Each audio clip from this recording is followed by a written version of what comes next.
Good afternoon and welcome to Webinar Wednesday. Today we are joined by Kapil, Global Head of Healthcare Practice at Contact.io. Webinar Wednesday, we would like to thank our sponsor, Contact.io. Contact.io optimizes processes and resources by revealing how patients and equipment move through the care delivery.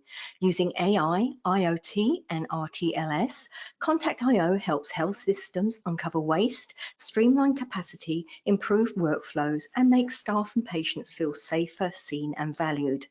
Their asset management solution enables use cases such as device search for patient care, preventative maintenance, PAR level management, and loss prevention.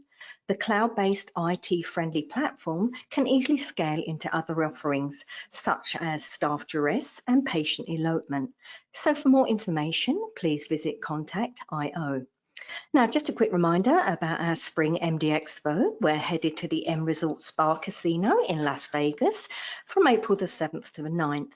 So please join us for 3 days of education, networking, and the latest advances in medical technology products and services. Registration is now open, so for more details, please visit mdexposhow.com. Also, please mark your calendars for our HTM Mixer, which is being held at the Westin, Indianapolis from May the 2nd and 3rd. Our mixers are a slightly modified, smaller, shorter duration and less crowded event that still provides valuable continuing education, networking and vendor engagement opportunities. Again, for more information and registration details, please visit htmmixer.com. Also, just like to point out that TechNation magazine is excited to announce that we are taking applications for our 3rd annual 40 Under 40 powered by YP at MD. We are looking for HTM professionals who are under the age of 40 who have done amazing work for the biomedical industry. Applications are due by April the 26th. So please apply at onetechnation.com/2024-40-40 under-40 or see the flyer in the handout section of your dashboard. Okay, today's webinar is eligible for 1 CE credit from the ACI, and you can obtain your CE certificate by completing the post-webinar survey, which will be emailed 1 hour after the completion of today's webinar.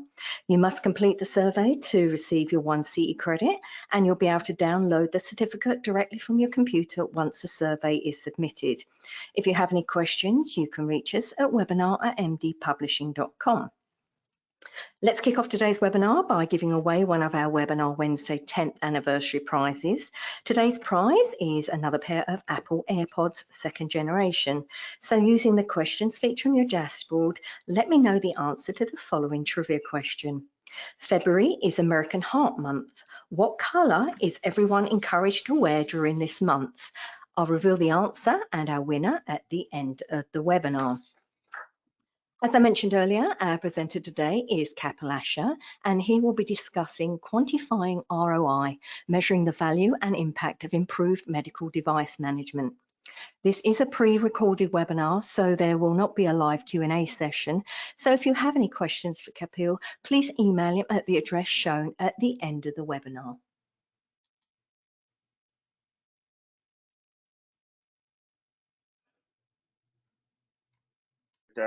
Good morning, good afternoon, good evening, everyone. I'm speaking to you from equally cold Boston. So, there's snow on the ground, there is dryness in the air, and it's really cold. But I couldn't be more excited to talk to you today. I've been in many webinars where I'm hosting the topic of asset management in the context of real-time location sensing. And I've also heard from many speakers who are probably much bigger experts than I am in this field. But so far, I've never had an opportunity to really define what asset management means. In our world where we talk about real-time location, we usually focus on things like dots on a map. How can I search for equipment? What type of attributes can I put into the software so it gives me a quicker result? But no one really talks about asset management. How does it affect the hospital, right?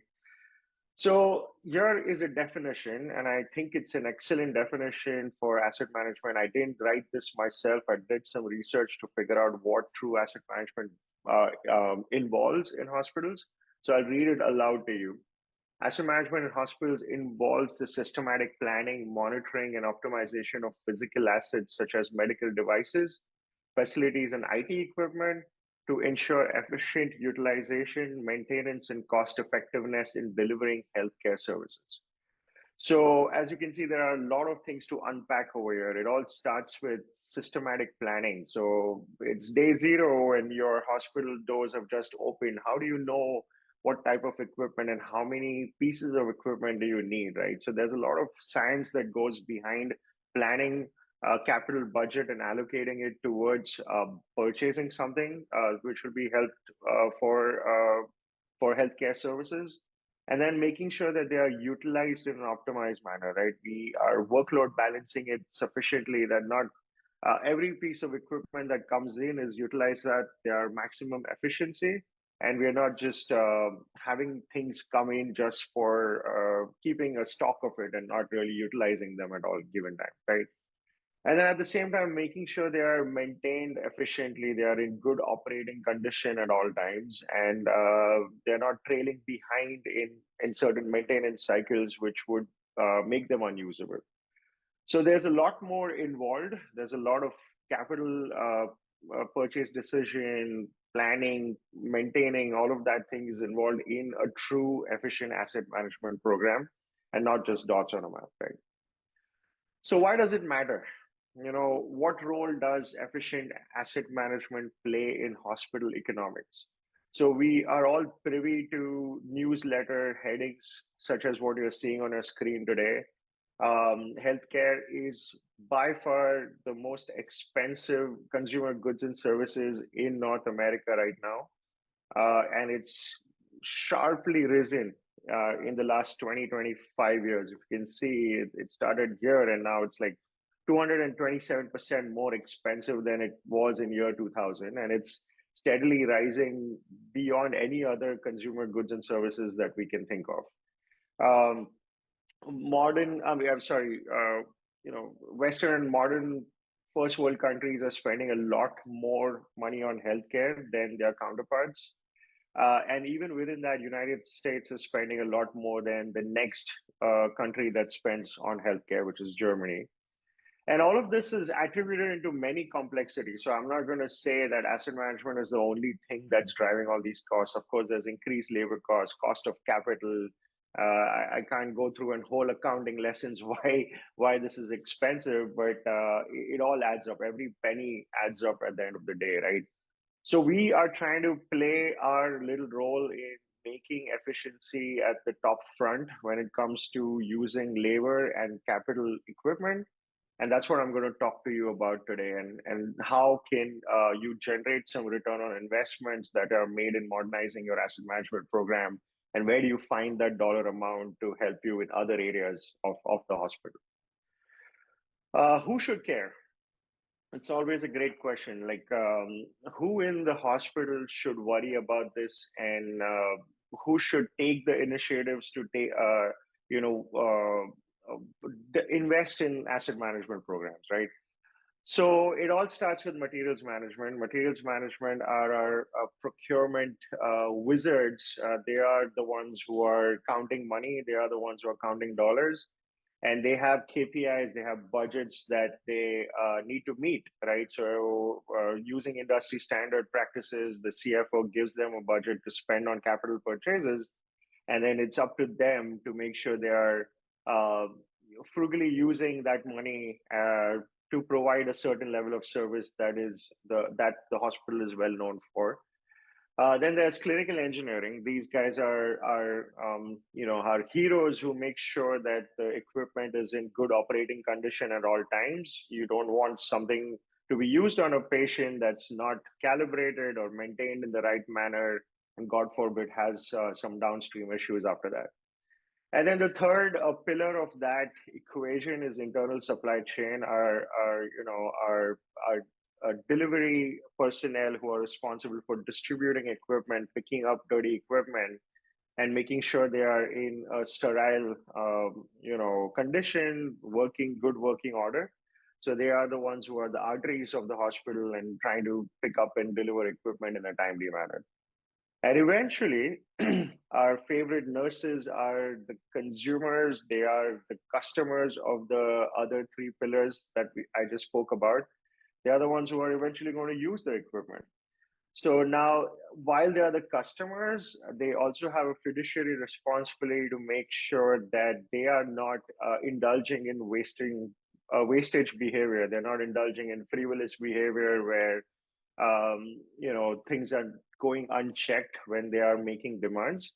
So it's kind of very important to make sure that the nursing trusts the other three departments equally, and it's a mutual contract between them. It's a mutual understanding between them, so that the hospital as a whole benefits from their friendship, if you will. So let's dig deeper into each of these departments and each of their functions. Let's start with the clinical engineering. So very simple terms put, like clinical engineers are responsible for preventative maintenance. Every device has a manufacturer recommended maintenance frequency, mostly a year on high volume equipment like IV pumps. Each year they have to be maintained per the manufacturer's recommendation. So you can imagine how clinical engineers are constantly trying to look for devices that they have to work on in order to maintain them. Maintenance is just one of the things they do. There is repairs, there is recalls, there's software upgrades, there is cybersecurity threats. So you can imagine that the clinical engineers are constantly looking for things that they have to work on. There are multiple studies that show that average 200 bed hospital may spend about 2,000 man hours on a conservative side, just searching for mobile equipment that they're supposed to work on. So if you take that, average it down to 365 days, it's almost 5 hours every day. So just imagine every morning you wake up and you take 5 hours to just look for your laptop so you can start working. That would be a giant waste of time and a massive economic drain, right? So this is happening times five people, hopefully in a clinical engineering department, times 6,000 hospitals in the whole country. So it's a $1 billion+ problem.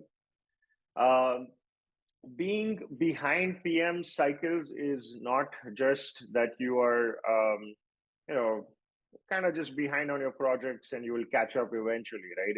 It actually has some downstream effects.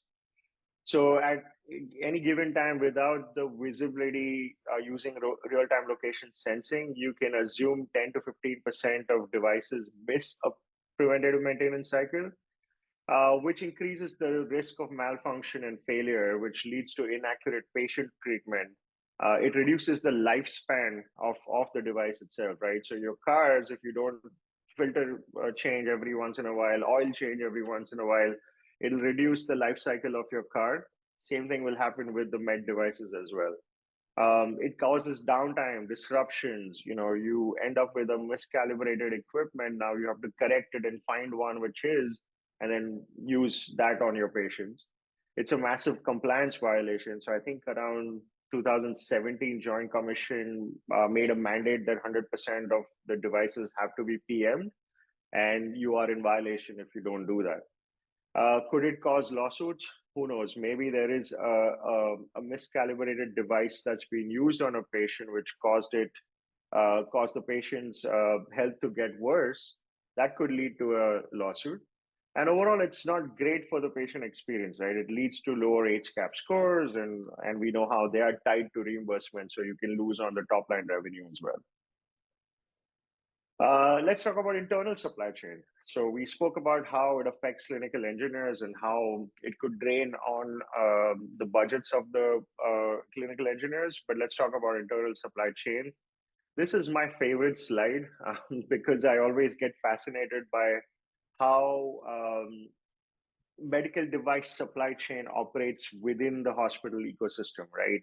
And that too without visibility at times. So imagine your Amazon truck has no idea where they are supposed to deliver their packages every morning, and they're just kind of doing that blind.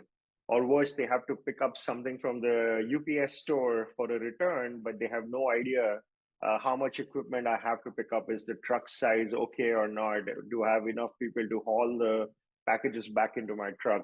There are, the same analogy is being used in hospitals. They're doing everything blind completely. So nurse makes a request. Either they make a phone call, or if they're a modernized hospital, they fill a web form to make a request. It gets picked up by supply chain personnel. They deliver the equipment. The nurse uses that equipment, and once they're done with that equipment, either they leave it in the patient room, or they would wheel it to a closer storage closet over there, right? Uh, at the same time, the supply chain personnel has no idea that there is a pickup in this location over here. So that dirty equipment, that unusable equipment sits dwelling time for hours at end, right? While the supply chain is still extensively rounding and doing other deliveries and other pickups in other area, those pieces of equipment with the nurse first ordered is just sitting in an unusable condition. So what happens is, while this is sitting in an unusable condition, there is another nurse on another floor requiring the same thing, but they have no idea that just a floor down, there is an equipment they could pick up. So they keep frantically calling supply chain, and supply chain does not have enough to deliver over there, and it just spirals into a behavior which is called hoarding. So nurses would feel like supply chain does not have their back. They don't have equipment to give me when I need one. I'm just going to keep this piece of equipment for myself, and life will be good.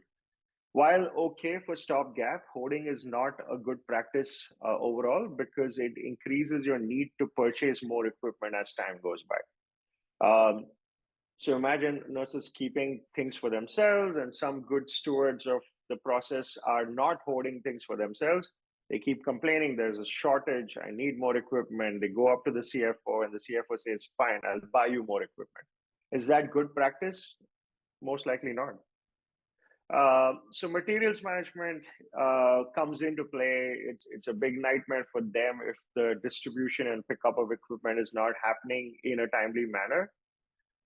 Because on day zero, they start with a certain amount of high volume equipment like pumps, but on 6 months down the line, they get bombarded with all these requests, and they go and buy more. And the year down the line, they go and buy more. So they keep buying and adding to the fleet of equipment that was not necessary. And as a result of which, about 65 to 70% of these pumps are not utilized at any given time. It's a massive waste of money. Uh, Moreover, equipment is lost, right? So equipment gets lost within hospitals, four walls of a hospital, or they could even exit the hospital in the form of, let's say, small telemetry devices get lost in soiled clothes, they get lost in trash bays, and up to 7% of those devices could be lost annually. Um, and then there is the problem of short-term rentals. So because of all the loss, because of all the complaining from the nurses or from other clinical staff, sometimes the materials managers just go and do a short-term rental on the equipment, and then they forget that they have the equipment in-house, or worse, they don't know where the equipment has been floating in the hospital, and when it's time to return it back, they just have no idea where it is. So they incur late fees on a rental cost which was not needed to begin with, right? So there's a lot of kind of wastage that happens, which materials managers deal with on a almost daily basis. Um, how does nursing come into picture? So let's talk about nursing. It's kind of self-explanatory, right? Nurses are the users of these devices. They are the ones who are going to use them at any given time. But the problem is they spend about 6% of their shift time in hunting and gathering. So if you remember earlier on, they have a supply chain personnel supporting all the needs for medical devices. But if they don't trust that they are going to get what they want, they will either hoard, or they will take matters in their own hands and start hunting and gathering on their own. 6% of shift time is almost 45 minutes when you consider a 12-hour shift. And I was doing the math just for fun. If you multiply that times the number of nurses over the whole year, that equates to 23 full-time nurses. So they are actually spending the equivalent of 23 full-time nurses on just hunting and gathering, which is an absolute unproductive task that they are taking on, right? Um, that is the amount of time they could be spending on patient bed care, which is, we know that when nurses spend more time with the patients by the bedside, that always helps with improving NPS, HCAP scores, and giving reimbursement money back to the hospital. Moreover, there is a massive problem with nurse shortages in modern history, like the biggest one in the modern history. So 20-30% of annual nurse turnover, which is what hospitals are dealing with right now. So if you are one of those hospitals which is already dealing with more than, I mean, less than ideal nurse count per patient bed, this is important for you. You can't be losing 6% of shift time in an already understaffed environment when it comes to nurses. Uh, then it's also kind of becoming a challenge to recruit new nurses, and things like modernizing, searching for equipment, things like staff safety, providing wearable buttons, which Andy said we will talk about in the next week's webinar. These things matter. These are used as tools to attract recruiters. I mean, sorry, nurses to recruitment, and this will help you retain talent much more than the hospital that's down the road and not using these modern technologies. So all of these things matter when you are pressed to work with less staff, but you have to over deliver when it comes to patient care. So where to begin? Everyone asks me this question. You know, there are 30 different directions hospitals can take to start trying to calculate an ROI for better asset management, right? Some department will say, I lose wheelchairs all the time, but is that important enough to start, making efficiency? Probably not. Wheelchairs are not that expensive. They are a nuisance when they are lost, but is that where you will get the best bang for your buck? Is that what is going to appeal to the C-suite of the hospital, to the CFO, that you help save maybe 5 or 10 wheelchairs every year? Uh, yeah, but not that great. So where do we begin? Where do we start creating the big impacts, the big multiples of ROI that will then help you fund with these little projects, to help your particular department, right? So what we recommend is always start with IV pumps.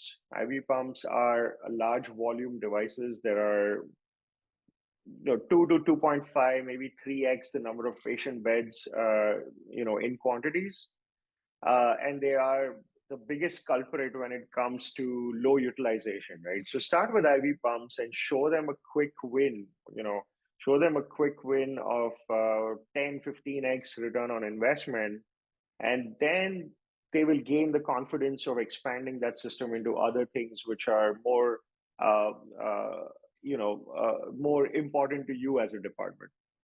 So how do we do IV pumps, right? Like, so first of all, we stop stocking in patient rooms. We don't need IV pumps to be stocked waiting for a patient to come in. They could be made to use at all times. There's no need for them to be just sitting idle waiting for work to be done. Then we try to move to a centralized distribution model with power levels, right? So we find a spot where we house IV pumps at all times, and we distribute the IV pumps where they are needed. We maintain a clean power storage area on all the nurses' units. So when they need something, they just go to that clean power area, pick a pump, and we monitor that power level. As it falls below a certain threshold, we send a request to the supply chain to restock that power level. And in bargain, the nurses, all they have to do is they wheel the pumps into a soiled room once they are done. And we will be monitoring that soiled room as well. So as it goes above a certain threshold, we'll direct that supply chain person to go pick up that pump immediately and not let it sit for hours dwelling unutilized. So by doing that, by giving the supply chain personnel work to do in purposeful rounding manner rather than extensive rounding, they can spend more time on cleaning, reprocessing, making sure that parts are stocked at all levels. And overall, doing that for 3 to 6 months will help you gain your utilization by 20-30%. And then you decide what you want to do with the extra pumps that you have. So it's always helpful to start with high volume, high impact things like infusion pumps and gain that hard dollar ROI right away. Then the second thing we do is we eliminate loss. So I'm sure everyone on the audience side have seen this scenario where there are busy laundry rooms with so many linens and scrubs and hospital gowns, and it's very easy to lose something as small as a telemetry device in there, and then you lose that equipment forever. So we can start with creating alerts for loss. We can start enabling laundry staging areas, trash staging areas, and make sure when a cart full of laundry is coming and it has a little needle in the haystack of a device, we can alert someone to go retrieve it before it's too late. This is hard dollar ROI. And then finally, think about, I'm just doing a quick time check. Think about improving maintenance management programs, right? So what do you do with that saved time? Now that you're not spending that extra 2,000 hours per year, what do you do with that? You can invest that in advanced learning, enable your teams to learn about skills that they didn't have the time to learn before, and you were outsourcing that work to at a very high paying outsourced biomed program. You can start doing that in house and save some money that way. Um, think about predicting failure before it's too late using advanced AI. Now that we have all this data of usage, location, we can feed this AI engines that can predict a failure way in advance. So you can uh, provide some preventative failure measurements rather than a repair later on. And then transcend data silos, right? Data does not have to be stored in one system like Contact IO. There is a lot of freeness in data. So we can automate things like work order management, record keeping. We have where asset trackers which have buttons on them. By press of a button, we can automate a creation of a work order rather than having to call or fill a web form, and just make the efficiency much more valuable for everyone. And once we get through all of that, there is just no limit to how much ROI we can create from a system like this. So actually, speaking of ROI, let's do a simple calculation here. I have this sheet which I've named simplified ROI. We do have a model which is much more complicated, and we take real-time data from our customers and we feed that model to give you a true number. But this is a simplified version of it. So let's take an example of a 340 bed hospital in a Midwestern city in one of the states in the Midwest. And we are developing this for the VP of Materials Management. A typical hospital of this size would have 2.5 times the number of patient beds for IV pumps, so 850. And that's an average cost of what it takes to buy an IV pump. And then there are 7 devices per patient bed. That's the rule of thumb we use, 7 mobile devices per patient bed, which should be tracked and tagged at all times.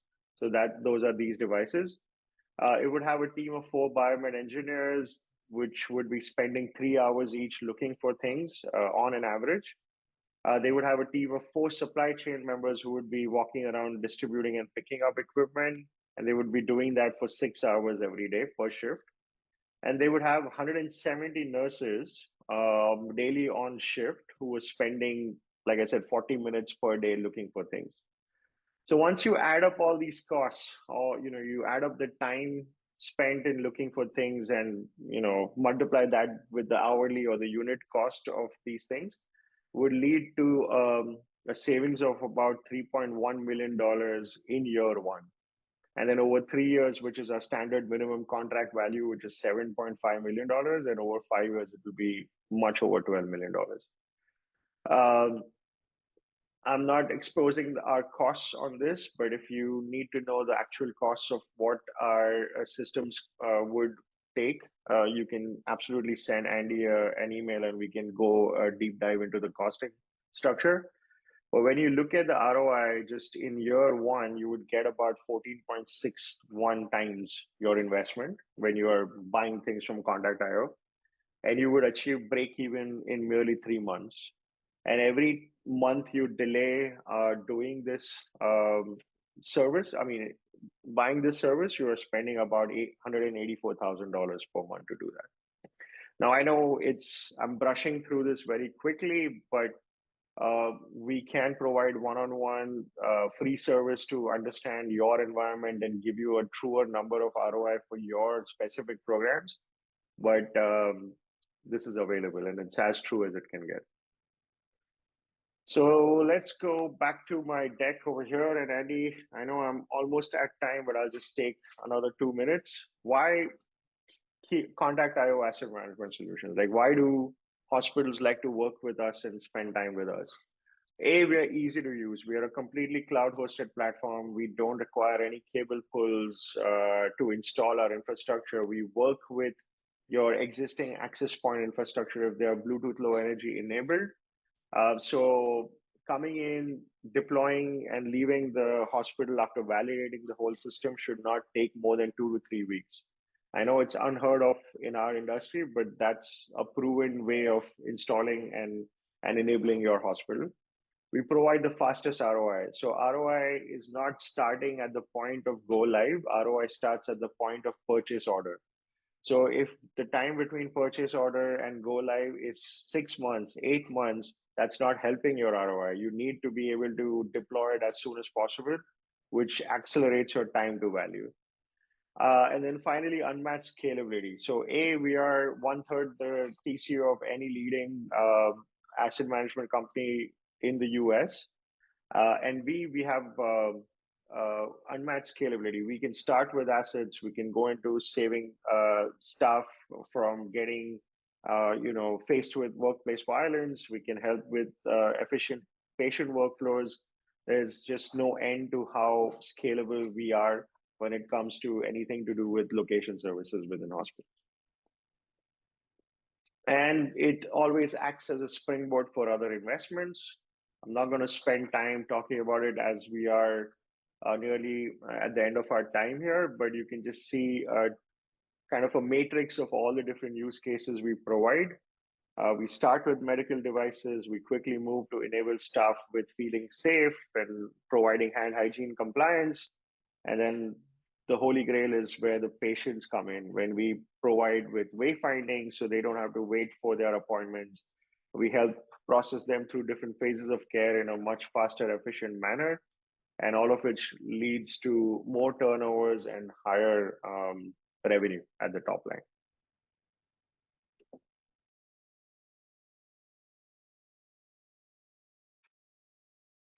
Great. Thank you, Kapil, for an informative presentation. If you have any questions for Kapil, please email him directly at k.asha@contact.io.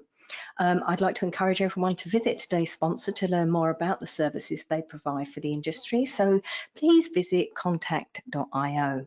As promised, the answer to today's trivia question is red. So congratulations to our winner, Denise Dixon in Alaska. So enjoy your AirPods. Just a quick reminder, you can obtain your CE certificate by completing the post-webinar survey, which will be emailed 1 hour after the completion of today's webinar.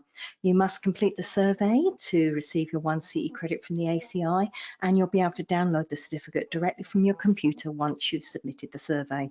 If you have any questions, you can reach us at webinar@mdpublishing.com. If you've missed any of our past webinars, including any by contact.io, please visit webinarwednesday.live to view our whole webinar archive. We will be back next week with another webinar and another 10th anniversary prize, so visit webinarwednesday.live for more details and complimentary registration. Thank you once again for your time today, and I hope you enjoy the rest of your day.